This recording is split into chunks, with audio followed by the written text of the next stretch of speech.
Hi friends, I hope all of you are doing great. आज हम बात करने वाले हैं about mechanics for JEE main and JEE advance. Okay, यहाँ पे मैं आपको पूरा डिस्कशन करूंगा अच्छे से कि आपको जे मेन एंड जे एडवांस के लिए मैकेनिक्स पोर्शन को कैसे अप्रोच करना है। अगर आप क्लास 11th में हो, 12th में हो, ड्रॉपर हो, आपकी बैकलॉग चल रही है, आपको रिविजन करना है, कोई भी सिनेरियो हो, ये वीडियो आपको डेफिनेटली काम आएगी, तो एंड तक जरूर देखिएगा।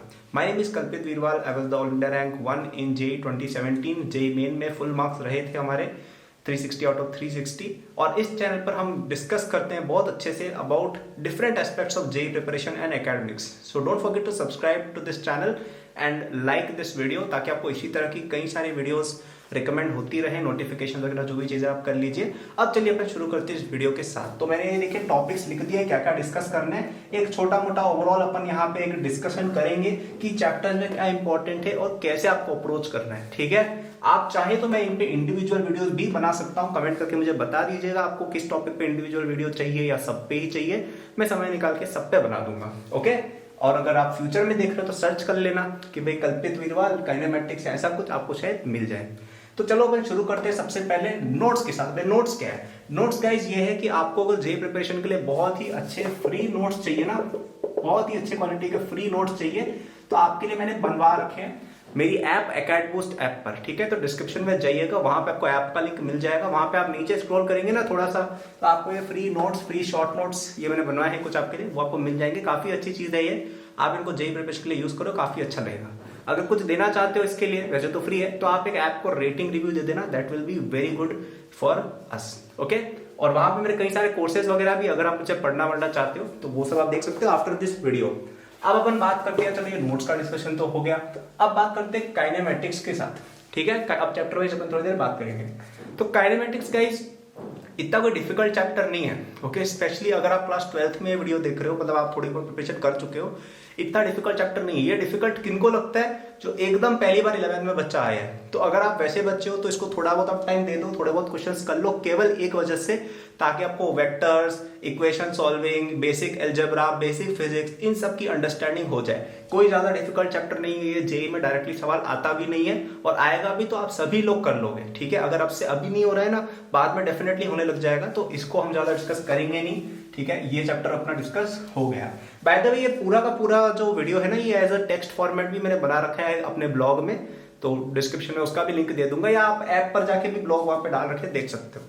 अब हम बात करते हैं न्यूटन्स लॉज ऑफ मोशन की, कि भाई ये चैप्टर, अब ये बड़ा इंपॉर्टेंट चैप्टर है, ये वेरी वेरी इंपॉर्टेंट चैप्टर है। One of the 3 big pillars of class 11th आपका ये रहेगा, क्लास 11th मैकेनिक्स। ओके, तो एनएलएम वाला जो चैप्टर है, इसमें आपको किस पे ध्यान देना है? बहुत ज्यादा प्रॉब्लम प्रैक्टिस पे, क्योंकि यहाँ पे आप एक बहुत इंपॉर्टेंट कॉन्सेप्ट सीखते हो जिसको कहा जाता है FBD, free body diagram will be the most important thing in physics. अगर आप किसी ऑब्जेक्ट के ऊपर सारे फोर्सेज वगैरह लिख सकते हो तो आप फिजिक्स कर सकते हो, और वो चीज आप सीखोगे इसके through in this chapter. So I highly recommend कि इसमें जितने भी आपके कॉन्सेप्ट्स है ना, जितने भी कॉन्सेप्ट्स है, फ्रिक्शन हो गया, सर्कुलर मोशन हो गया, पुली वाले क्वेश्चंस हो गए, सब पे आप एटलीस्ट 5-10 क्वेश्चंस प्रैक्टिस अवश्य करना। ठीक है, तो ये आप प्रैक्टिस कर लोगे, आपका कवर हो जाएगा। कुछ लोगों को स्टार्टिंग में डिफिकल्ट लगता है, लेकिन इतना डिफिकल्ट चैप्टर नहीं है, थोड़ा सा टाइम दो, थोड़ी सी प्रैक्टिस करो, हो जाएगा। It is important but it is not difficult. ठीक है, तो आप ये कर लेंगे, मुझे पूरा डेफिनेट पता है, बस प्रैक्टिस करते रहना, हो जाएगा। अब आते हैं अपन वर्क, पावर, एनर्जी या ग्रेविटेशन पे। ओके, ग्रेविटेशन एक अलग चैप्टर लेकर मैंने साथ में लिख दिया होगी, थोड़े इंटरलिंक्ड है। यहाँ पे देखो अगेन, अगर आपने ये दोनों तीनों चीजें कर ली, आपको समझ में आ जाएगा। सबसे इंपॉर्टेंट किसी चीज पे ध्यान देना है, वो है कंजर्वेशन ऑफ एनर्जी।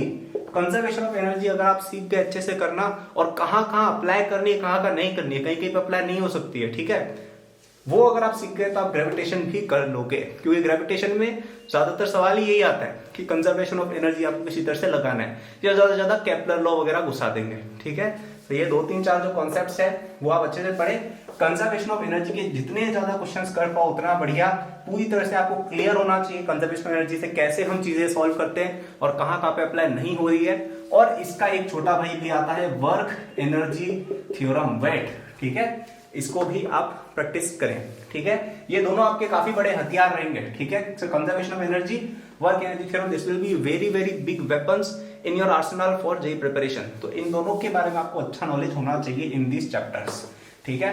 अब अपन बात करते हैं सेंटर ऑफ मास। ये आपका पहला टफ चैप्टर मैं कहूंगा, ये आपका पहला जिंदगी का टफ चैप्टर रहेगा। अभी तक सब आसान था। ये चैप्टर टफ क्यों है? 3-4 वजह से। पहली बात, इसमें कई सारे फॉर्मूले हैं, बहुत सारे फॉर्मूले, इसमें फॉर्मूले ही फॉर्मूले हैं। दूसरी बात, कई सारे कॉन्सेप्ट भी हैं। और तीसरा, इसमें ट्रिकी क्वेश्चन बन जाते हैं कई सारे, ठीक है। ये 3 वजह से टफ होता है। अब इसका सॉल्यूशन क्या है, ये आप सबको पता है यार, फॉर्मूले तो याद करने पड़ेंगे, है ना। इसका अपन क्या कर सकते हैं, फॉर्मूले याद करने पड़ेंगे ना। तो आपको जो मैंने शॉर्ट नोट्स बताया ना मेरी ऐप पर, उन पे जाना, सबके फॉर्मूले लिस्टेड है, ठीक है। वो फॉर्मूले रट लेना, तुम्हारा काम हो जाएगा। अब यहाँ पे कुछ लोग एक और चीज से घबराते हैं, यहाँ पे सेंटर ऑफ मास की डेरिवेशन भी कराई जाती है कि ये एक डिस्क है सेमी सर्कुलर, इसका सेंटर ऑफ मास यहाँ से कितना ऊंचा होगा, प्रूव करो। अब ये चीज अगर आपको समझ में आ रही है, वेरी गुड, नहीं आ रही है तो इसको स्किप कर दो, ठीक है। मेरा ये मानना है कि आप अगर जेई पॉइंट ऑफ व्यू से चल रहे हो, आप ये सब चीजें स्किप थोड़ी बहुत कर सकते हो, लेकिन फॉर्मूले आपको डेफिनेटली आने चाहिए, जो आपको डिस्क्रिप्शन में जो मैंने नोट्स बता रखे उसमें मिल जाएंगे। कॉन्सेप्ट्स आपको देखो बहुत सारे हैं इसमें, angular momentum, conservation of angular moment, अच्छा सॉरी वो तो आगे आएगा। इसमें कई सारे कॉन्सेप्ट्स भी आपके रहेंगे, जैसे कि आपके कोलिजन आप पढ़ोगे इसके अंदर पहली बार, इस तरह की कई सारी चीजें आएंगी। आपका कोएफिशिएंट ऑफ इलास्टिसिटी, ये कोएफिशिएंट ऑफ रेस्टिट्यूशन, ई जिसको कहते हैं अपन, वो सारी चीजें इसमें कॉन्सेप्ट्स वगैरह रहेंगे। तो थोड़ा सा टाइम देना पड़ेगा गाइस, प्रैक्टिस करो, फॉर्मूले याद रखो और टाइम दो, हो जाएगा क्लियर, ठीक है। मुझे पता है थोड़ा डिफिकल्ट चैप्टर है, लेकिन आप अगर टाइम देंगे तो देखो हर चीज हो जाएगी। थोड़ा सा टाइम दो, थोड़ा सा सब्र रखो, I think you can do it.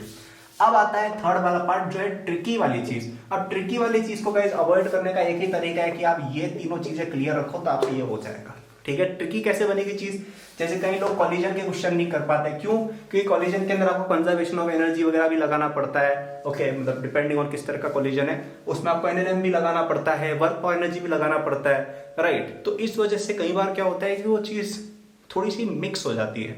तो जहां पे लोग ऐसा कहते हैं क्वेश्चन ट्रिकी है, वो ट्रिकी असल में नहीं होता है, वो होता है ऐसा क्वेश्चन जिसमें प्रीवियस टॉपिक यूज में है। तो अगेन आई वुड से ऊपर की चीजें क्लियर रखोगे, नीचे की चीजें अपने आप होंगी, ओके। ओवरऑल टफ चैप्टर है, नहीं हो रहे क्वेश्चन कोई बात नहीं, don't pressurise yourself for it. फॉर्मूले याद रखो, थोड़ा सा टाइम दो और पिछली चीजें क्लियर रखो, थोड़ा सा आपको रास्ता दिखने लग जाएगा।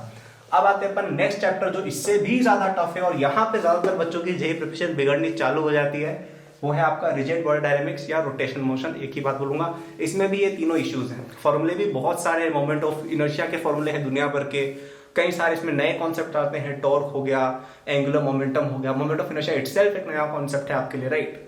तो थोड़ा सा देखो, नए कॉन्सेप्ट्स हैं, नए फॉर्मूले हैं, और ट्रिकी तो ये बहुत बहुत ज्यादा हो जाता है। क्यों? क्योंकि एक तो इसमें ये भी कंबाइन हो रहा है, ये भी कंबाइन हो रहा है, ये भी कंबाइन हो रहा है, ये भी कंबाइन हो रहा है। यहाँ पे एंगुलर का ये आपकी, वहां पे एंगुलर के केस में अलग काइनेमेटिक्स पूरी आ जाती है, रोटेशनल काइनेमेटिक्स जिसको कहते हैं, राइट। एनएलएम भी पूरा चेंज हो जाता है, वहां पे फोर्स की जगह टॉर्क आ जाता है, वहां पे आपके ये रोटेशनल एनर्जी और आ जाती है, वहां पे रोटेशनल काइनेटिक एनर्जी वगैरह, वहां पे आपके सेंटर ऑफ मास की रिलेवेंस आ जाती है, और आरबीडी में इटसेल्फ भी कई सारे नए टॉपिक्स आते हैं। सो ये इन सब का कल्मिनेशन है, तो ये सबका एक तरह से बाप टाइप चैप्टर्स है। तो यहाँ पे देखो बच्चों को डिफिकल्टी आएगी। Again 3 things which will help you are, फॉर्मूले अच्छे से याद कर लो यार, चीजें डेरिवेशन समझ में नहीं आया नहीं है कोई बात नहीं, फॉर्मूला और उनका एप्लीकेशन समझ में आना चाहिए, ठीक है। क्या वापस सुनो, प्रूफ वगैरह समझ में आया नहीं है, डजेंट मैटर, एप्लीकेशन समझ में आना चाहिए, ओके। दूसरा ये कि पिछले टॉपिक क्लियर रखना। कई लोग क्या करते हैं, पिछले टॉपिक क्लियर किए बिना आगे बढ़ जाते हैं, फिर भाई तुम्हें समझ में कैसे आएगा, राइट। अगर आपको सेंटर ऑफ मास ही नहीं आता है, आपको एनएलएम ही क्लियर नहीं है, आपको वर्क पर एनर्जी नहीं आता है, तो आप कैसे रोटेशन के क्वेश्चन कर पाओगे, राइट। 90% बच्चों की तो यही दिक्कत है। सो मेक श्योर कि पिछले टॉपिक क्लियर हो, उसके बाद आपको ये चीज आ जाएगी। अगेन इसमें टाइम देना पड़ता है, 1-2 महीने तक चलता है कई सारे कोचिंग्स में ये, तो टाइम दो, थोड़ा बहुत क्वेश्चन वगैरह अच्छे से प्रैक्टिस करो, और डिफिकल्ट क्वेश्चन पे मत जाओ, पहले इजी क्वेश्चन ही करो, इजी क्वेश्चन करो, थोड़ा अपने आपको कंफर्टेबल करो नए फॉर्मूलों के साथ, नए कॉन्सेप्ट के साथ, नई तरह की फिजिक्स के साथ, ओके। टॉर्क वगैरह एक बार में समझ में नहीं आएगा, आपको बिल्कुल ही अजीब दिमाग घूमेगा थोड़ी दिन, लेकिन आप उसको ज्यादा ना घुमाएं। ऐसा नहीं कि भाई इरोडो सॉल्व करने बैठ गए, इसकी नहीं, पहले सिंपल क्वेश्चन सॉल्व करो, वो हो रहे हैं, उसके बाद आप डिफिकल्ट क्वेश्चंस पे जाएं। तो these are some ways in which you can simplify COM and RBD, okay. Simple stuff पहले, फॉर्मूले पे फोकस, ओके, ज्यादा नहीं, ज्यादा मतलब अपने आप को उस पर ओवर स्ट्रेस नहीं करना है, जो बेसिक्स है उन पे स्टिक करना है, ओके। बाद में आपको टाइम मिलेगा बहुत सारा फॉर एक्स्ट्रा प्रैक्टिस। अब तो चीज आसान हो गई है, ये कर लिया उसके बाद ये तो कुछ भी नहीं है। एसएचएम में एक ही तरह का सवाल आता है, टाइम पीरियड निकालो, यही सवाल है एसएचएम पूरा 90% एक ही सवाल आएगा कि कोई अजीब सा सिस्टम इधर उधर लटका देंगे, बोलेंगे कि इसका टाइम पीरियड निकालिए ऑसिलेशन का। तो अगेन कोई उसका स्टैंडर्ड प्रोसीजर है आपको उसमें मिल जाएगा। आप एचसी वर्मा वगैरह देखेंगे कि थोड़ा सा डिस्प्लेस करके देखो, फिर देखो कितना फोर्स लग रहा है, एक्सेलरेशन कितना है, उसको माइनस ओमेगा स्क्वायर, वो सब आप ठीक आप कर लोगे। ओके, तो क्या आपको ये चीज समझ में आई? Again SHM not very difficult. इसमें दो ही क्वेश्चन आएंगे, एक तो टाइम पीरियड का और एक और सिंपल पेंडुलम। ठीक है, तो सिंपल पेंडुलम के जितने भी फॉर्मूले होते हैं सारे सब याद रखना, टाइम पीरियड वगैरह का, लेंथ ऑफ पेंडुलम का, कभी कभी आपको अर्थ के साइज का पेंडुलम लटका देंगे, वो सारी सब चीजें आपको दिमाग में रहनी चाहिए। अब तो ये तो कुछ भी नहीं है, ये तो फालतू चीज है। फ्लूइड इलास्टिसिटी, इसमें ओनली वन थिंग है, फॉर्मूले। ठीक है, कई सारे फॉर्मूले रहेंगे, bulk modulus, Young's modulus, stretch कितना हो गया, आपका सरफेस टेंशन कितना है, बर्नौली फॉर्मूला, कंटिन्यूटी इक्वेशन, इस तरह के तमाम फॉर्मूले हैं। लगभग 15-20 फॉर्मूले हैं इस पूरे सेक्शन के अंदर और इन पे यही सवाल आता है। ठीक है, इसमें कोई कॉम्प्लिकेशन नहीं है, कोई ट्रिक नहीं लगेगी, कोई इधर उधर मंकी कूद के नहीं चला जाएगा, सब सिंपल है, बस फॉर्मूले दिमाग में रहने चाहिए। ठीक है, तो एक ओवरऑल मैंने आपको इस सबके अंदर क्या इंपॉर्टेंट है, क्या ध्यान रखना है, क्या नहीं ध्यान रखना है, सब सारा बता दिया है। अब बात करते हैं बुक्स की। ठीक है, तो बुक्स में मेरे अकॉर्डिंग जो नंबर 1 बुक आपकी फोकस रहनी चाहिए, मैं हर वीडियो में यही बोलता हूं, कोचिंग की शीट प्लस एनसीईआरटी। ठीक है, कोचिंग का मटेरियल और एनसीईआरटी ये अगर आता है, आप जेई बहुत अच्छे से मचा दोगे, एआईआर जितनी चाहिए ले आओगे, कोई दिक्कत नहीं है। इसके अलावा कुछ करने की जरूरत आपको ज्यादा नहीं है। ओके, अगर कोचिंग में नहीं पढ़ते हो तो आप मेरे कोर्सेज में एनरोल हो सकते हो, वो तुम्हारी कोचिंग बन जाएगी एक तरह से, डिस्क्रिप्शन में लिंक मिल जाएगा। ओके, जिस भी साल में पढ़ते हो उस साल के कोर्सेज हैं मेरे। ठीक है, तो देख लेना वो सब तुम। सेकंड बुक जो मैं रिकमेंड करूंगा कि अगर ये हो जाए, ठीक है, ये हो जाए तो, इससे पहले नहीं, या फिर अगर कोई सेल्फ स्टडी कर रहा हो, एचसी वर्मा। ठीक है, और कोई ऑथर की बुक आप टच नहीं करेंगे, कोई रश्मि खलीडे पे नहीं जाएगा, कोई डीसी पांडे ये वो, इन पे जाने की जरूरत नहीं है मेरे अकॉर्डिंग। आप चाहे तो जाए, लेकिन मेरी रिकमेंडेशन है कि आप इस बुक पे स्टिक करें। मतलब कोचिंग में नहीं जाते हो तो ये दोनों, और कोचिंग जाते हो तो ये दोनों, ये आपका फर्स्ट रेफरेंस पॉइंट होना चाहिए। बाकी जितने भी ऑथर है इसके बाद आते हैं। ठीक है, क्या समझ में आया? अब ये भी आपका हो जाए, उसके बाद आप कुछ भी जो मर्जी पढ़े कर सकते हैं। डीसी पांडे की प्रॉब्लम की बुक आती है वो कर सकते हैं, इरोडोव कर सकते हैं, ओलंपियाड कर सकते हैं, क्रोटो कर सकते हैं, एंडलेस पॉसिबिलिटी है। लेकिन for 99.99% JEE aspirants this is enough. कई लोग ये इरोडोव शिरोडोव के चक्कर में ये सब नहीं कर पाते और उनका पूरा प्रिपरेशन बिगड़ जाता है। ठीक है, तो आई होप आपको ये सब अच्छे से पता चल गया हो, है ना? तो एक बार आप वापस से लिख दे कहीं पे कि मैंने क्या क्या बोला है। नोट्स आपको चाहिए और फ्री के एकेडमी स्टेप पर मिल जाएंगे। और अगर आप मुझसे पढ़ना भी चाहते हो, आपकी इस तरह की इच्छा हो यार कि हम अपनी क्लास में तो पढ़ते ही अपने सर से या हम अपनी बुक्स वगैरह से पढ़ते ही है, हमें यार एक ऑल इंडिया रैंक 1 का क्या पर्सपेक्टिव होता है, उनके पास क्या डिफरेंट होता है, ये अगर आप कभी सोचते हो तो आप मेरे कोर्सेज में एनरोल हो सकते हो। उन कोर्सेज के अंदर मैंने आपको जेई प्रिपरेशन के सारे chapters for both classes 11th and 12th, ये सब कुछ फिजिक्स केमिस्ट्री मैथ में सारा सब कवर किया है। और वहां पे बेस्ट बात पता है क्या है कि वहां पे मैंने ये सोच के कवर किया है कि जो बच्चा पढ़ रहा है उसके पास समय कम है। तो अगर आप एक ऐसे स्टूडेंट हो जो पीछे चल रहा है, जिसके पास कवरेज नहीं है अभी तक जेई प्रिपरेशन में अच्छा खासा, और आपको चाहिए कि मैं फटाफट से एक बार आगे बढ़ जाऊं, तो आपके लिए वो कोर्स हाईली रिकमेंडेड है।